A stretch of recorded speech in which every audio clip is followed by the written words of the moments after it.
Ahead today on Houston Life, after losing its entire food supply due to power outages, the recovery effort to help a beloved nonprofit that feeds thousands of hungry kids every day. And how to host your own local blood drive. If each donation saves up to 3 lives, imagine how many you can save at your own life-saving drive. Plus, how one local author overcame obstacles to pen her first novel at the age of 77.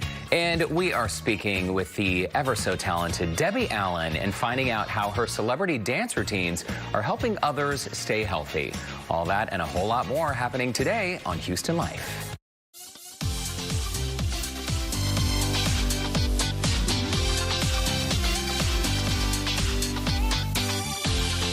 Live from Studio B and KPRC2. Houston Life starts now. Well, TGIF, everyone. Welcome to Friday. It's February 19th, 2021. I always have to remind myself that February is such a short month. We only have about 10 days left. I know. Let's just get this behind us for sure. Glad we made it to Friday. Yeah, it's a doozy. We do want to mention that once again, we are expecting a press conference with Governor Abbott sometime during this hour. And once that happens, we, of course, will bring it to you live from Austin. But in the meantime, it's time to get Houston Life started. It sure is. Now, I really want a shower update. I know for a lot of people, I was chatting with another coworker in the lobby today saying it was like taking a bath out of a drinking fountain this morning because the water pressure is still so low in many parts of Houston. What's your situation? Did you finally take a shower? No. Oh. Listen, and when you can't, what you do is you find a tie-dye spacesuit and just tackle the day. You know, I feel like I put on my spacesuit today. You know, that's perfect timing considering the Mars rover landing yesterday, which was super cool. I planned my outfits around the Mars landing and around no shower. My hair is so like there's even a bump. Look at I can't even get the bump. It is so dirty. What's in there? I don't even know. Lots of dry shampoo. I think that's actually from wearing a headband. I mean, a ponytail holder. Or that's how I slept. I'm not really sure. Cue the phone calls complaining about Courtney's hair. Oh, please. You know, for a while, there was a woman who was calling, I swear, multiple times per week talking about your hair. I think we played some of her voicemails on the show. Ironically, has stopped. I wonder if she died. You think? I hope not. I hope she's not okay. Either. It's been a hot minute since we've heard from her. But we did get a voicemail from her one time wanting to get in touch with another reporter. She was very curious where she found her dresses. Oh, okay, that's nice. Yeah. Well, as always, the good and the bad, everything in between, we love hearing from our viewers at all times. And if you have comments about Courtney's hair, it's dirty, just okay? Keep it to yourself. Just keep it to yourself. We don't have time to listen to all the voicemails. People are obsessed with your hair. I wonder what that is. From please take out your extensions to color it differently. You don't have extensions. I don't have extensions. Trust me, I've looked. Right? Look in there now. There's nothing but dry shampoo. Seriously. Well, I think you look fantastic. What a weird week, too. I mean, so bizarre. Super weird week. I know a lot of people are in the same boat where they're waiting for water to come back on. I'm frankly ready to not have to boil water to brush my teeth. That's getting old, but we're trying to keep perspective. Like, so many people are in such a dire situation that I feel like for many of us, we have remained far and away more comfortable than most. I just remembered something. What? Speaking of a dire situation, so our water situation, we're still boiling. We have like a trickle. I have one single roll of toilet TP paper left in the entire house. Oh dear. Well, why didn't you let me know? I could have brought you some. I know. I'll bring you some this weekend if you need it. I'm gonna need to huddle up. My mama taught me well. We had a year of food storage in our basement growing up. It was like a 7-Eleven down there. But that's a very Mormon thing to do, right? You prepare. It is, and it all went bad because we couldn't use it fast enough. We had too much. Toilet paper won't go bad. That is true. So stock up for years. Well, we have enough for the National Guard. So come to my house and we will just give it to you. Yeah. You can do the rest. Hey, did you hear about this in other news of adults behaving badly? So there's this mayor of a small town in Texas, Colorado City, Texas. I didn't even know we had one. I know there's Colorado City in Utah. Yeah, been there. Yes. Many of our viewers might know what goes down in Colorado City, Arizona. Totally different. But Colorado City, Texas, it's not far from Midland. It's not. Where you first had a reporting job in television. But I did not have to deal with any of this. Okay, so this is about 85 miles from Midland. So the mayor of Colorado City, he actually stepped down earlier this week because after the freeze happened, he essentially went on Facebook and told his constituents, residents of the town, to stop complaining. He was sick and tired of people looking for a handout. So according to NBC News, he's actually since deleted his entire Facebook page. But what's interesting, though, is when we have looked at the news, again, we expressed earlier this week, I felt sick to my stomach watching these stories of people who died in a house fire, who died of carbon monoxide poisoning.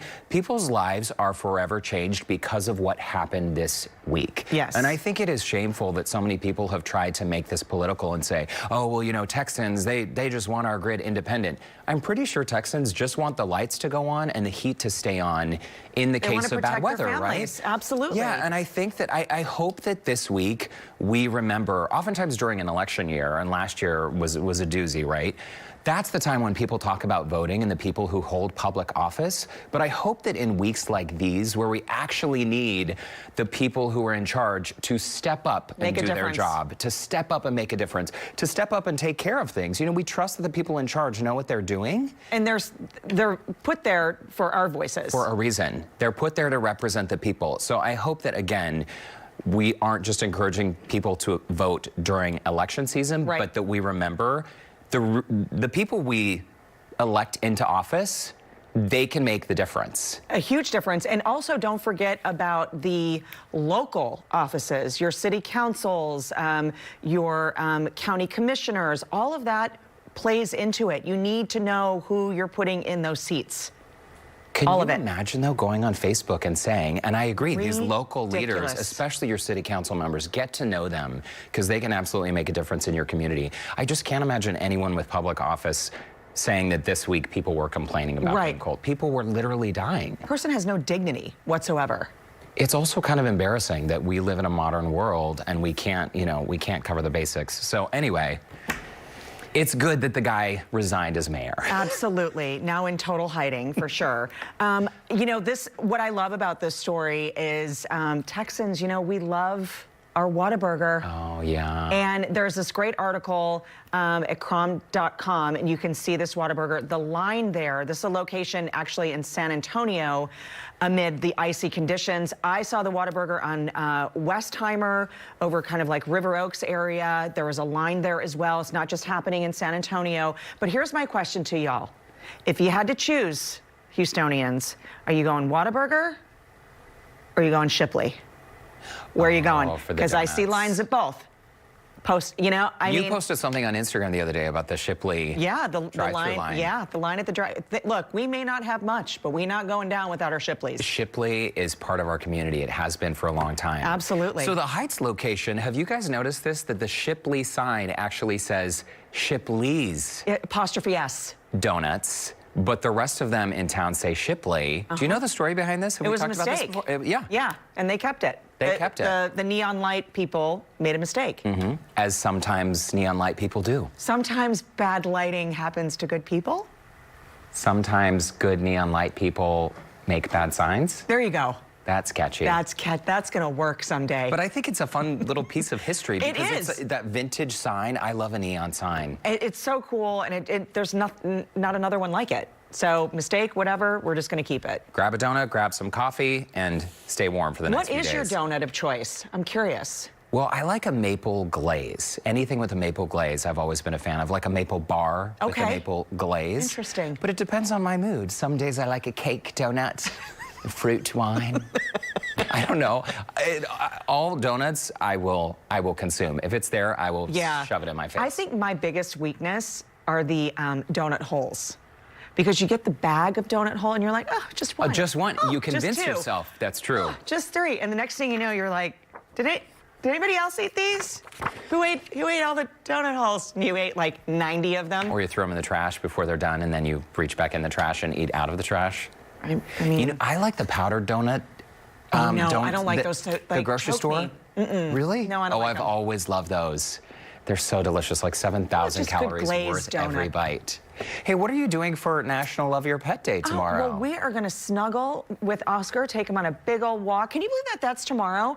What a changed person I am when I'm celebrating National Love Your Dog Day or National Love Your Pet Day. Can I tell a story about when we first met? You know what story I'm going to tell. Yes. Do you have the video ever? Do you have it? Do you have it? No, I don't have it. Okay, but this would have that's been a a good tease. perfect punk. We will show you a video at some point. But can I tell them about the shoot that you went on? Okay. Okay, so we had convinced Courtney Zavala to come back and co-host Houston Life. It took a lot of convincing and 2 bottles of wine. And she said, yeah, I'll do that. Why not? Sounds so like fun. One day, Work in the mall. before we went live in the mall, Courtney, she had been on location doing this shoot that involved pets, right? Mm-hmm. And she came in, she was like, I had to hold this dog. It was terrible. You know me, I don't like dogs. And you've had dogs in the past, so I don't know what you were saying.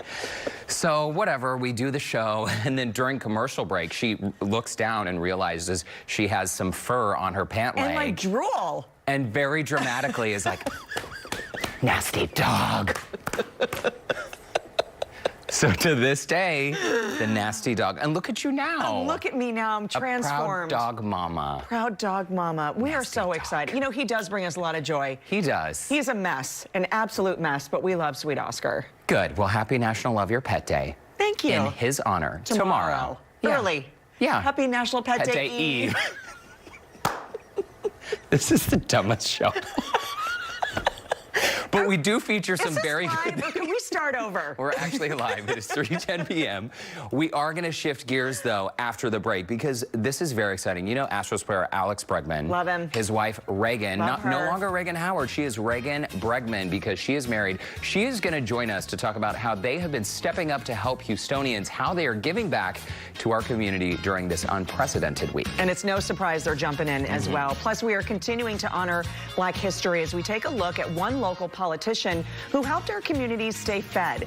Houston Life will be back in 2 minutes.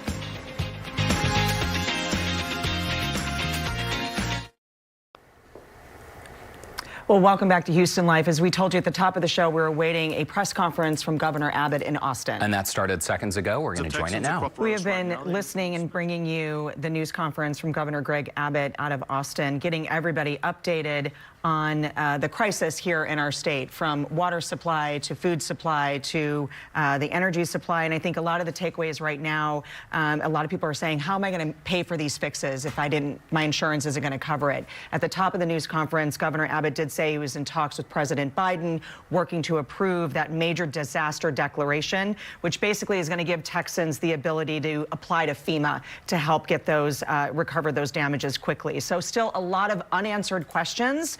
The good news is those numbers seem to be going down. We're getting more, grocery stores are getting stocked shelves and gas is starting to come back. So obviously we're getting more and more information coming in, but we'll have more on this at the top of the hour with Keith and Christine. Also so interesting hearing him talk about hundreds of plumbers who have started going through this process of recertifying, getting their licenses again so they can step up and help out during this time. Of course, broken pipes, flooded homes have been a huge issue in and around the Houston area and beyond. Absolutely. Well, and speaking of the water supply, so many people have struggled even having water in their homes, clean, safe drinking water.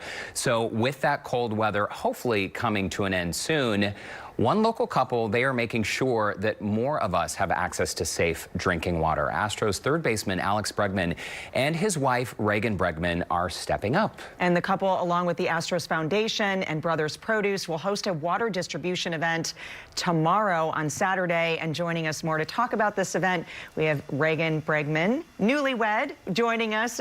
Thanks so much for hanging out. I know this was a bit of a wait for you today. Yes, no worries. I'm glad to be here. Let's talk about the need here. I know that both you and Alex were here during this storm. You braved it with us as well. And why did you guys decide to step up and help? Yes, we did. We noticed the need for people to have water, and it was crazy. Like, we couldn't find water anywhere, and we weren't fully prepared. We didn't have lots of water at our house. And so we want to help people in the best way that we can. And we were able to get access to truckloads of water. So what we're doing is we're trucking that water in and we're having it distributed at the Urban Youth Academy in Houston. So we're just trying to do our part and help in any way that we can right now, because we know a lot of people are out there and they're definitely struggling. Regan, it's so great you're doing this. And just as you mentioned, you guys didn't have enough water in your home. I feel like so many Houstonians during hurricane season from May through November, we think about having extra supplies. We knew the storm was coming. Most of us could not anticipate just how bad it was going to be. Let's talk about the distribution, because again, you're talking about a lot of water here. More than 18,000 cases? Yes, so we have 18,000 cases. We are having them trucked in. I think we have a forklift coming to help get them off the truck, and then we're just going to be handing them out first come, first served to anyone who can make it there. And the address is 2801 South Victory Drive, Houston 77091 for anybody who needs it. And if you know anyone who's in need, please spread the word. And also that is at 9 a.m. at the Astros Urban Youth Academy. It's wonderful. There's such a need still in our community. I know as, several communities are starting to get their water back on, but we're under that boiled water notice. We need it. And Regan, before we let you go, we do want to point out that there have been so many partners, thanks to Tenenbaum Jewelers, Joe Smith and Allie LaForce. We love those two. Michael and Melissa Brantley, Ryan and Kat Presley. There have been so many people who have come together to make this happen, to get these 18,000 plus cases. Final words to your fellow Houstonians, Regan, before we let you go. One more thing, we're going to be doing another distribution on Sunday. We're still coordinating it right now, and with the help of all of those people, and we have more people reaching out. As soon as we can get more water, we'll give out more, but we'll also be giving out water Sunday, so more updates to come. But final words, I hope everyone is staying safe and warm, and I know this is a scary time, but we're going to get through this together. Houston strong. We can always lean on you guys for helping out the community as well, Regan. Thanks so much. Thank you. And still to come, how to help save a life through a successful blood drive with Gulf Coast Regional Blood Center. Houston Life will be right back.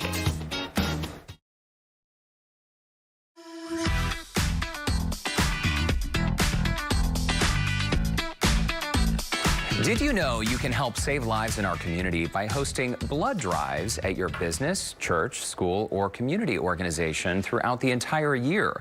Gulf Coast Regional Blood Center Director of Donor Recruitment, Kevin Shipley, shares everything we need to know for a successful blood drive. First of all, describe to us the need for blood in our community. We've had you guys on the show many, many times, and this is something that you really rely on donations coming in every single day. We do. Every single day in our community, the Gulf Coast Regional Blood Center's sole purpose is to partner with the community to save and sustain lives. What that looks like is we rely on our partnerships, businesses, churches, hospitals, schools, to host blood drives and to support the needs of the 170 hospitals that are ordering blood from us 365 days a year. What that rolls up to is every single day we need about 800 to 1,000 people to come out and donate blood so that patients have what they need when they need it. The demand is high, and so you're telling me essentially, if there are people out there who say like, hey neighbor one, hey neighbor two, let's all get together and do something good for the community. This is an easy way to give back. What are the requirements to host a blood drive? How does it all happen? Well, we make it very easy for you. I have an amazing team that goes out in the community every single day and partners with people and walks them through the process. So anyone who's interested in hosting a blood drive can go to giveblood.org, and we have a form you can fill out to tell us who you are, how to get in touch with you, what part of town you're in, and then one of our account managers and account coordinators will reach out to you and walk you through the process. What we're looking for is either an inside location that we can set up, and that's kind of primarily what we're looking for. We can also have one of our buses, our donor coaches, come out to your locations as well. And we need you to put together a group of people, roughly 30 people is ideal that would be interested in coming out and signing up. You really brought up a great point, Derek, is about neighbors, helping neighbors. And in this current environment, as schools were having to kind of go and work remotely, and as a business we're having to work remotely, we were literally going to neighborhoods and finding neighborhood associations and those kinds of places to host blood drives to make it convenient for where people were working then and hosting blood drives. So neighborhoods are a great place right now. Neighborhoods are great, and I know for a lot of people, especially over the past year during the pandemic, people have been feeling this sense of helplessness and like they want to give back. This is such a great way to do that. You mentioned that about 30 donors would be the number required to have a successful blood drive. It also seems like organizing your team, maybe a coordinator, and identifying volunteers is also a critical piece of this. You know, there's just a reality that, we want people to come out and donate blood, and that is our core mission. But there's some people who can't donate blood. While a majority of people are eligible to do so, the people that can't, the best way they can give back is to kind of volunteer their time and their energy and their effort to help organize that blood drive and to help kind of chair that and get people to sign up to make sure that we're having a efficient and a fun, successful day. And this is a great way to give back. And we've had a lot of phone calls from the community throughout this when people can't go do those normal things that they're doing to give back and to sponsor and do fundraisers, that hosting blood drives is the safest community service project that you can do right now. It also seems like you could make a day out of it, right? Bring food, balloons, make it a party, do something great to give back at the same time. Well, Kevin Shipley, we got to leave it there, but thank you so much for your time today. Thanks for having us. And if you would like to host a blood drive, be sure to visit giveblood.org, or you can call 713-791-6373. Such an easy way to give back. Now let's send it on over to Courtney for a look at what we have coming up. All right, Derek, thanks so much. Still to come, they were restocked and ready to feed thousands of hungry kids, but the winter storm happened. Find out how to help kids' meals to replace food for those who need it the most. Houston Life is back in 2 minutes.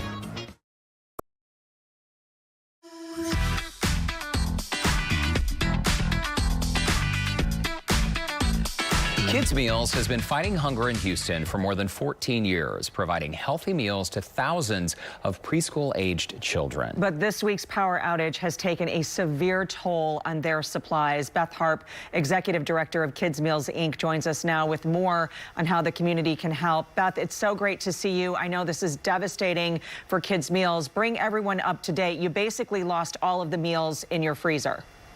Yes, we did. And thank you so much for this opportunity. We feed Houston's hungriest children, the preschool-aged children and their school-age siblings who are living in impoverished areas.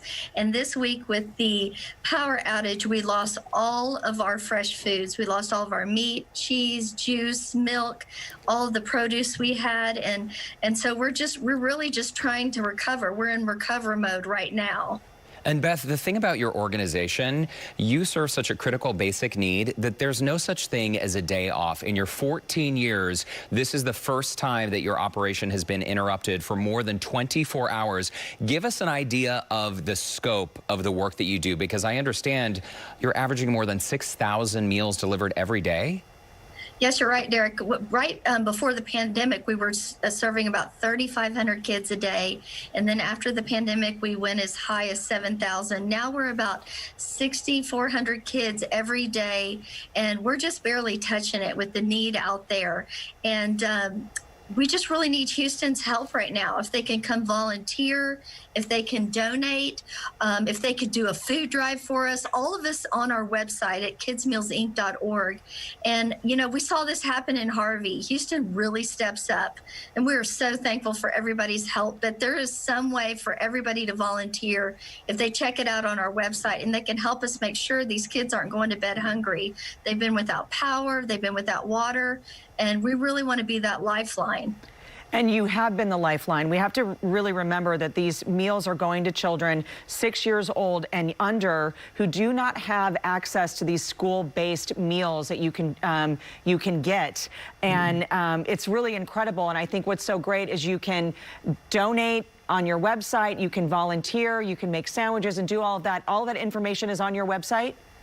Yes, it is. And you can even volunteer from home if you go to kidsmealsinc.org, take action, and look at the donation drives. Well, Beth So Harp, thank you so much. well, thank you so much for your continued work in the community. We will spread the word as best we can. And again, please visit their website. What is the website again? kidsmealsinc.org. There we go. I see it right there on the screen. Beth, thanks so much. All right. Thanks so much. We'll be right back.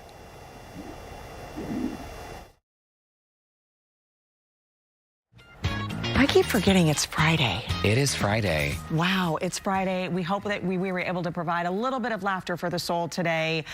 We had great information, and big thanks to Kid Meals for coming on. I know a huge loss for them, but we are Houston strong. Yeah, and it's kidsmealsinc.org if you would like to donate or sign up to be a volunteer. They could certainly use everyone's help right now. Big plans for the weekend?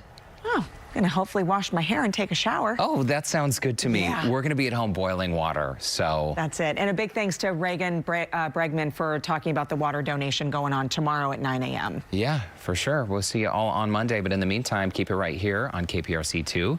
Keith and Christine, hand it over to you.